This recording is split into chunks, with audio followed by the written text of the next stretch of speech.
How I robbed the seed from someone when I was an atheist. So when I was an atheist, I was very arrogant. I thought I knew everything. I thought I was smarter than a lot of people. I wasn't like evil in a sense because I wasn't manipulating people, but I did think I had certain capabilities over a lot of people. And so Christians were stupid to me. I thought they were all dumb. I thought they were scared of death, so that's why they were doing this. I thought they were all brainwashed.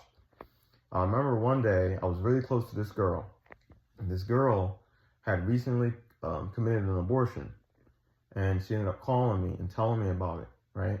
So she calls me up, she tells me, hey, I committed this abortion. I was crying hysterically because she didn't want to. She felt like she had to, right? And around this time, I hung out with a lot of people that were atheists. No one around me believed in God. Well, there were some, but they were really weak in the faith, and I would come for their religion. I would come for them really easily. Like they weren't hard to defeat. But and crush their faith. Like I would honestly, in some sense, crushed a lot of my friends' faith back then too. But she calls me up and she's telling me she was crying hysterically. You know, this was a hard decision or whatever, right? And so she went home after she committed the abortion. She said when she got home, she went in her kitchen, she cried, and as she was crying, the Spirit of God came over her and gave her peace. And I remember when she told me this, right?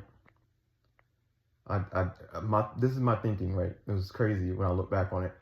I was like, how did I word it? I'm trying to remember. This was years ago. I was like, you can feel whatever you want to feel. Basically what I said. I was telling her the only reason she was feeling that and the only reason she believed that is because she wanted to feel that and she wanted to believe that, and that's what's happened. And I took that from her. I took that experience in that moment from her. Obviously, time passed by. Me and her don't have the best relationship.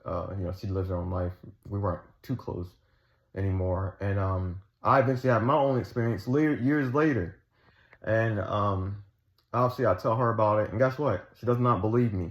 Around this time, this is years after that moment with her, I tell her about my experience, and she can't really hear me because at this point, her heart is hard.